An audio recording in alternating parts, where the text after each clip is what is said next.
let's get to Microsoft D365.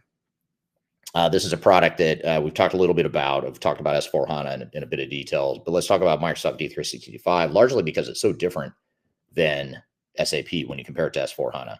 S4HANA, as I mentioned, is really good for multinational companies, especially multinational companies that are trying to standardize their operations and become sort of a more consistent operating model and set of business processes. Whereas Microsoft can enable that, but it also gives you flexibility that could be good or bad depending on what it is you're trying to accomplish. And just to clarify, when I talk about Microsoft D365 for now or for this conversation, I'm talking about finance and operations. So I guess that's worth noting. Microsoft D365 actually has two different solutions. You have finance and operations, which is more for larger enterprises, more complex organizations. There's a lot more features and functions within D365 F&O.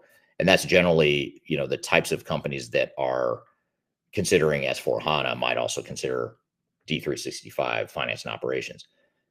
D365 could also mean Business Central, which is it's sort of the small and mid-market SaaS solution. And that Business Central is more like an Oracle NetSuite, I'd say. It's more likely to compete with Oracle NetSuite, which I'm going to come back to them here in a moment. They're more likely to compete with Oracle NetSuite, less likely to compete with or be considered by the same customers as SAP S4HANA or even Oracle Fusion. So just to clarify that, but Microsoft D365 has flexibility. It's got the Microsoft look and feel. It's got the integration to Office D365. Like I said, a lot of good flexibility and integration capabilities. It's a good platform. They have a pretty unique model, and they have all the pretty large network of ISVs, they call them, independent software vendors, where they've taken the D365 product and they've done something to it to tailor it for a certain industry or a certain function or provide some sort of features and functions that the core D365 product doesn't have. So that whole ISV model, that whole third-party provider model can be really powerful. And I know it's top of mind because Hillary on LinkedIn was just talking about government. And in government, for example, you have Tyler Technologies that had built their solution that's specific to the government space, but they built that on the Microsoft Dynamics platform. And they're just one example. There's a lot of providers out there that have taken Microsoft D365 and done something to it to make it more suitable for a certain industry. So that kind of opens up a lot of options, a lot of tailored and highly focused options that you may not otherwise get from other software providers. Or if you're going to get it from another software provider, you're going to have to highly customize that software to do the equivalent of what an ISV may have already done with Microsoft D365. So that's something to consider as well. D365 can also be a good option for companies that are sort of in the mid-market now, but they're really scaling up for growth. It could be a good sort of a good alternative to an SAP S4HANA or Oracle Fusion. One thing I will say, though, probably the biggest thing we see our clients struggle with as it relates to Microsoft D365, there's actually two things that we see our clients struggle with the most.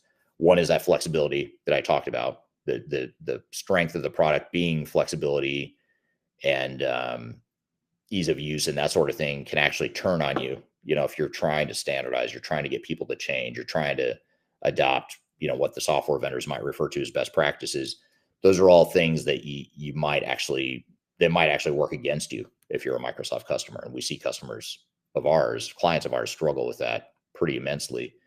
And the other thing that companies struggle with when they work with Microsoft D365, we found, is the whole ecosystem. I know that was one of the common threads or the common comments I'm seeing in the chat here on the various streams, is that the ecosystem, what kind of support is out there? And there's a lot of options out there in the Microsoft community, I would say. I'd say Microsoft probably has more VARs and more consultants and options available to you on the services side than a lot of ERP providers. But having said that, there's a lot of inconsistency, a lot of discrepancies between the really strong Microsoft providers and the ones that aren't so strong.